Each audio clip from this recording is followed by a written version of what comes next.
Welcome back to the Michigan Business Beat, brought to you on the Michigan Business Network. I'm Chris Holman, and we are coming to you from the Detroit Regional Chamber of Commerce's annual policy conference on Mackinac Island.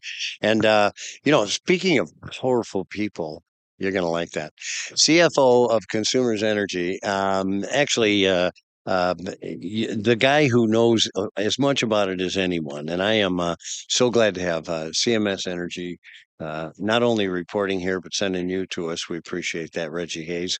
Let's talk a little bit about them. And you guys just kind of announced a new initiative recently. Yeah, well, first, Chris, thank you for having me. And delighted to announce that yesterday we rolled out at Consumers Energy that we are planning to do significant reliability and resiliency enhancements to our electric grid.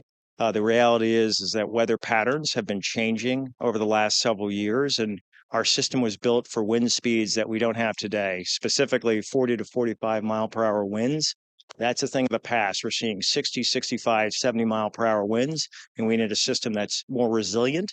So we're looking to underground some of the infrastructure. We're looking to harden the poles and add more technology to it to reduce the frequency and duration of outages. It's interesting you say that because when you look at the films of terrible tornadoes, etc., it's always poles that are down because they can't take the resistance. That's exactly right. And so we actually had, as I'm sure you know, tornadic activity in the Portage area just a week or so ago. And so, in addition to undergrounding more of the infrastructure, just so it's not susceptible to that type of weather, we're also replacing what we call class three poles, which are thinner in diameter. These are wooden poles with class two poles, which are wider. We're also piloting what we call ductile iron poles, and clearly iron relative to wood, much more resilient, much stronger. And so we are really investing heavily in the infrastructure again to make sure it can meet the weather needs, not just of today, but of tomorrow as well. Yeah, well, things are changing as always is the case. Let's talk a little bit about the grid. How's the grid, and how protected is it? Yeah, so I would say from a physical infrastructure perspective and a security perspective, we do think the grid is quite well protected. If bad actors, if that's what you're getting at, are trying to do something to the physical infrastructure, we spend a lot of time partnering with local authorities. We also have 24/7 monitoring of our grid for physical security and also from a cybersecurity perspective. And one of the big benefits of the power and energy sector is that we do get to talk freely with our peers and share best practices because we don't compete head to head. So we're talking to Detroit Edison, other regional utilities and national utilities, and just making sure that we're all kept abreast of threats and sharing best practices. Yeah, we're all in that power sack together, as a matter of fact. So let's talk a little bit about alternative energy and where you're going because you're pretty progressive in that. Yeah, certainly. We announced about 2 or 3 years ago that we will be out of coal source generation in its entirety by next year. And so we have three remaining units, our Campbell units, and those are our remaining 12.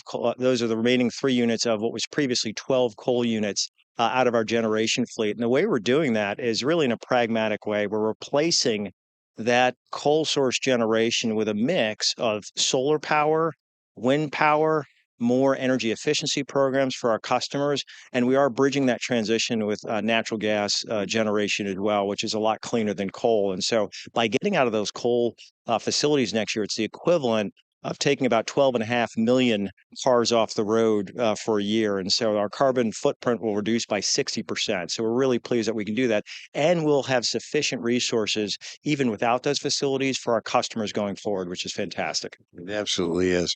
So let's talk a little bit about maybe what's happening with talent because talent is the biggest problem for business. Period. Are you able to get the folks you want?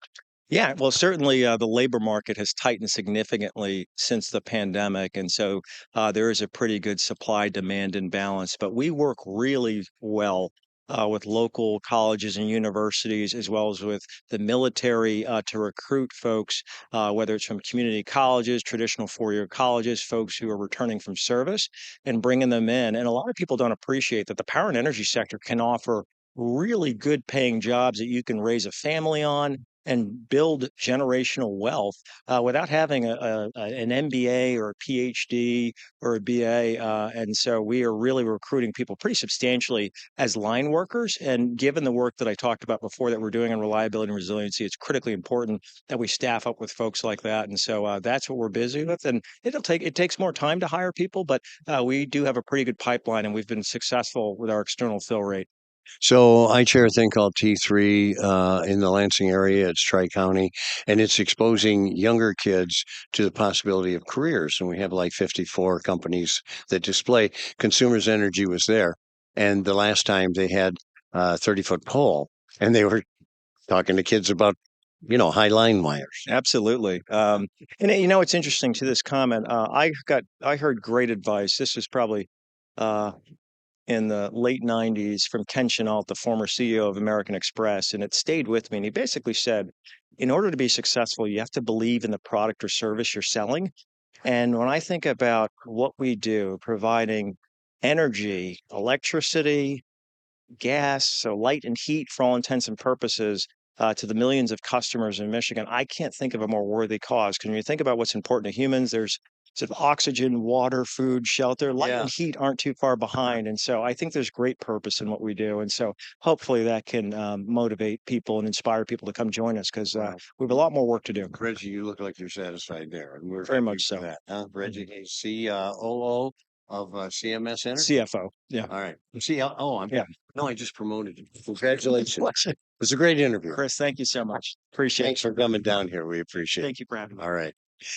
We are going to be back with a whole lot more people. We're broadcasting today from the Grand Hotel, and we are here for the Detroit Regional Chamber of Commerce's annual policy conference.